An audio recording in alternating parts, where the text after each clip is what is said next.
Some have supposed that the church takes a position on alcohol regulation in Utah because it wants to impose its beliefs or practices on other people, but there's really no point in that. That wouldn't benefit us in any way. That's not our interest.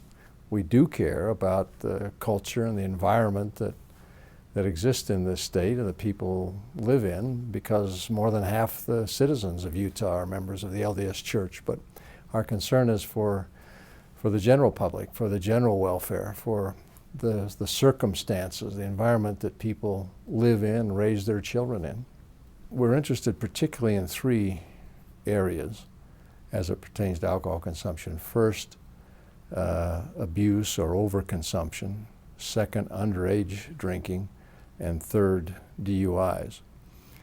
And that's basically our position and our interest, to deal with those and have a balance. And we think we've struck in Utah a good balance between the reasonable availability of alcohol and limiting these negative consequences and social costs.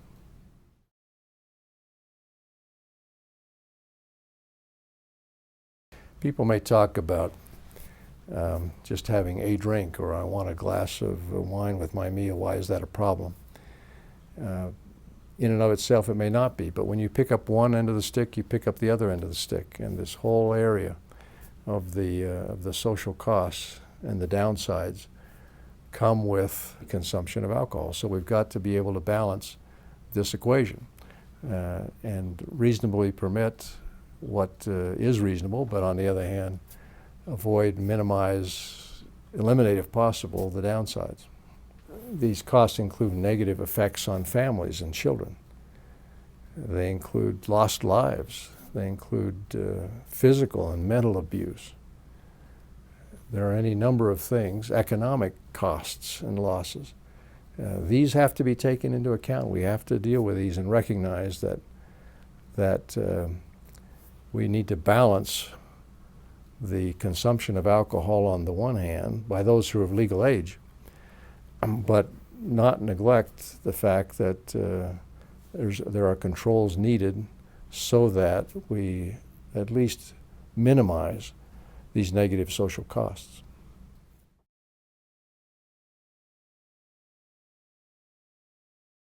We have, I think, a very reasonable system that's been put in place, primarily as it distinguishes between bars and restaurants. It's a simple approach, and it makes a lot of sense, and it has yielded very positive results for us as compared to other states and other jurisdictions. Bars are bars, but a restaurant has to do four things if they're going to serve alcohol. They're catering to everybody, including children, in most cases. And they must first limit the hours of alcohol service. Second, there has to be a 70% to 30% ratio of food service to alcohol service. There needs to be a separate area for the storage and preparation of alcohol.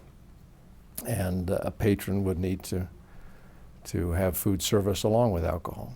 So that maintains a very reasonable distinction between restaurants and bars, and has been an effective system in establishing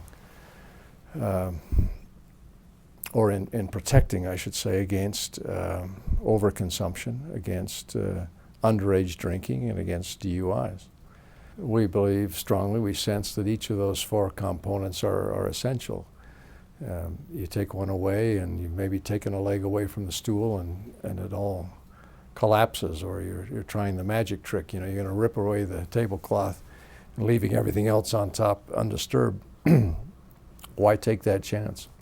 We've got a reasonable system, and it seems to be working.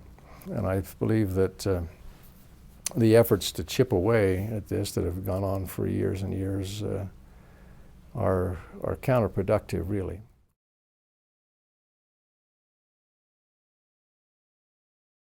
It's very important that we avoid an alcohol culture, as we have successfully done to this point. That's yielded many benefits. In Utah, we have the lowest number of traffic fatalities related to drunk driving in the country, We have the lowest prevalence of binge drinking for those 18 and older in the country.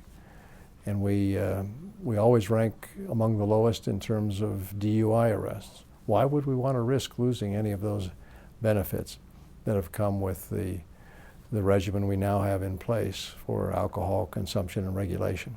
We're really doing better here than most places, most jurisdictions.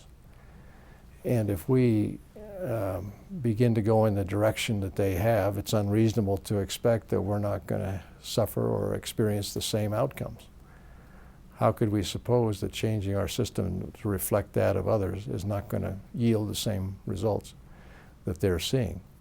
We need to stay where we are because we have established something that strikes the right balance between reasonable consumption by those who are accountable, by those who are in the age that's permitted to drink on the one hand, and limiting the social costs, the tragic social costs that often accompany alcoholic consumption on the other.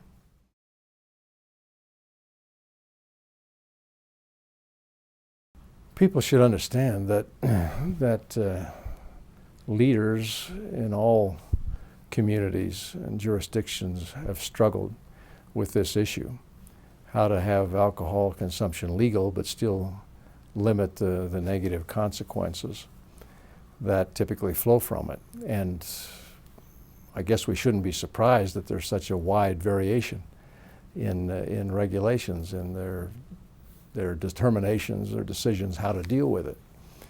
And if people look at Utah and say, well, that's weird, that's a crazy system they have there, they're really not recognizing that it's different everywhere. It's different from state to state, it's different from county to county. I mean, some counties are dry, they don't sell alcohol at all. Others sell it, but not on Sundays. And there's been such a tremendous variety trying to tackle this issue that I think anybody who calls somebody else weird doesn't really understand that it's different everywhere. So what if we're fodder for a few jokes and ridicule on late night TV? To me, that's a very small price to pay for one less family that lost their wife and mother in a drunk driving accident, or one less teenager who's become addicted to alcohol and all the poor decisions and problems that flow from that. I think we ought to be pleased at the wisdom of those who have acted in the past in the legislature to establish the current system we have.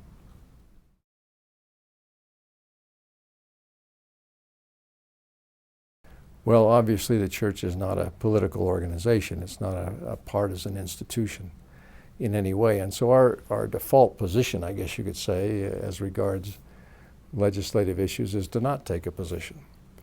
But when there are moral issues that we feel are significant or matters that may affect our ability to function, we're entitled as anyone to weigh in and to make our voice and our position heard.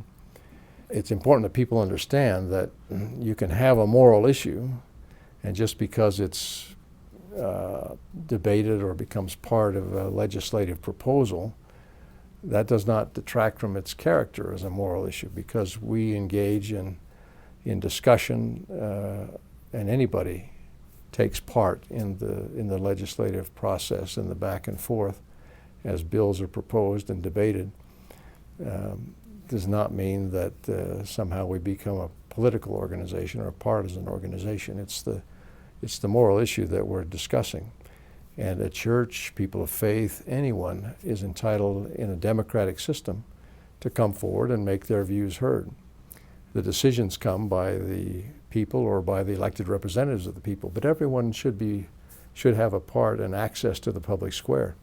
Everyone is entitled to participate. When we do it according to the laws and the regulations that apply to the legislative process. And so we have our registered lobbyists who go and speak in our behalf, and they represent the opinions and the feelings and the position of the church and the leaders of the church. They speak for us, as they should, in that setting. And in addition, we We sometimes put on our newsroom website or in other ways of publicizing it what we think and the reasons why. So that's the way we make our voice known, but that's something that is our privilege and a privilege we accord to everyone else. Everyone has that right in our democratic system.